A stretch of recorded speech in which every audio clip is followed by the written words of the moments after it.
సర్నేమ్తోనే సమస్య. సర్నేమ్ అంటే ఇంటి పేరు. పేరు తర్వాత ఇంటి పేరు ఉంటేనే ఆమోదం అట. అంటే మీరు చాలామందిది పేరు ముందు కూడా ఇంటి పేరు ఉంటుంది, దానిదేముంది? పేరు ముందు కూడా ఇంటి పేరు ఉండొచ్చు కదా.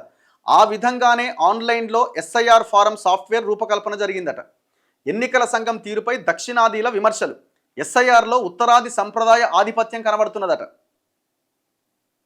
ఇప్పుడు మన దగ్గర ఎట్లుంటుందంటే ఫస్ట్ సర్నేమ్ ఉండి తర్వాత పేరు ఉంటుంది. రీసెంట్ డేస్లో చాలామంది కొంత డిఫరెంట్ దానికోసం పేరు తర్వాత సర్నేమ్ ఇంటి పేరు రాసుకుంటున్నారు. సో రకరకాలుగా ఉంటుంది. అయితే ఇప్పుడు అట ఈ సర్లో అట ఇప్పుడు ఇదంతా మొత్తం ఇది నార్త్ ప్రభుత్వాలు కదా ఇవన్నీ దేశంలో. సో వాళ్ళు కాంగ్రెస్ అయినా బీజేపీ అయినా అటే నార్తే. సౌత్ గురించి ఎవడు పట్టించుకున్న లేడు, సౌత్ గురించి మాట్లాడిన లేడు. పైసలు మాత్రం సౌతీయే కావాలి. అయితే ఇందులో అట ఉత్తరాది సంప్రదాయాన్ని పాటించిరట. ఆ సర్కి సంబంధించిన ప్రక్రియ సాఫ్ట్వేర్ రూపొందించేటప్పుడు పేరు తర్వాత సర్నేమ్ పెట్టిరట, ఇంటి పేరు పెట్టిరట. సో కాబట్టి మీ పేరు తర్వాత సర్నేమ్ ఉంటేనే దాన్ని యాక్సెప్ట్ చేస్తుందట. యాక్సెప్ట్ చేయకపోయినప్పుడు ఏమడుగుతారంటే మళ్ళీ మీరు ఈ ఫామ్ ఇయ్యి, ఆ ఫామ్ ఇయ్యి, ఇది సబ్మిట్ చేయి, అది సబ్మిట్ చేయని అడుగుతారు.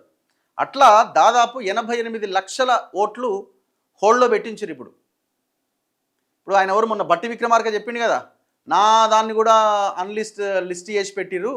మల్లు బట్టి విక్రమార్క అని 2022 ఓటర్ లిస్ట్ మ్యాపింగ్లో ఉంటే బట్టి విక్రమార్క మల్లు అన్నది ఇప్పుడు ఉన్నది. దాంట్లో అందుకే దాన్ని పక్కన పెట్టిరని. మరి ఇట్లా చాలామందిది ఉంటుంది కదా. రాష్ట్రంలో కేంద్ర ఎన్నికల సంఘం చేపట్టిన ఓటరు జాబితా ప్రత్యేక సమగ్ర సవరణలో కేంద్ర ఎన్నికల సంఘం రూపొందించిన సాఫ్ట్వేర్ పైన తీవ్రమైన అభ్యంతరాలు వ్యక్తమవుతున్నాయి. ఎన్యూమరేషన్ ఫారాన్ని ఆన్లైన్లో భర్తీ చేసే అవకాశాన్ని కల్పించింది కేంద్ర ఎన్నికల సంఘం. అత్యాధునిక టెక్నాలజీ అందుబాటులో ఉండడం, ప్రైవేటు ఉద్యోగాలు దూర ప్రాంతాల్లో ఉండడం, ఫామ్ పూర్తి చేయాల్సిన వివిధ కారణాలతో సొంత గ్రామంలో లేకపోతే ఆన్లైన్లో కూడా ఎన్యూమరేషన్ ఫారాన్ని పూర్తి చేసి ఇచ్చే అవకాశం ఉన్నది. అయితే ఇక్కడ ఒక తిరకాసు పెట్టింది ఎన్నికల సంఘం.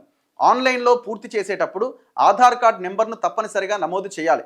ఆధార్ కార్డులో మన పేరు మన ఇంటి పేరు ఉన్న విధంగానే ఓటరు జాబితాలో కూడా పేరు ఉండాలి. ఆధార్ కార్డుని ప్రామాణికంగా తీసుకోవడానికి అనుగుణంగా సాఫ్ట్వేర్ను రూపొందించారు. ఓటరు జాబితాలో ఇంటి పేరు చివరన, ఆధార్ కార్డులో ఇంటి పేరు కనుక ముందుంటే ఆ ఎన్యూమరేషన్ ఫారాన్ని ఆమోదించట్లేదట. ఇప్పుడు నా పేరు ఉందండి, నా పేరు ఆధార్ కార్డులో గంజి రఘు అని ఉన్నది, ఓటర్ కార్డుకి వచ్చేసరికి రఘు గంజి అని ఉన్నది, తీసుకోదు. ఎందుకంటే రెండు వేరు ఉన్నాయని. మరి అట్టెట్ట అవుతుంది?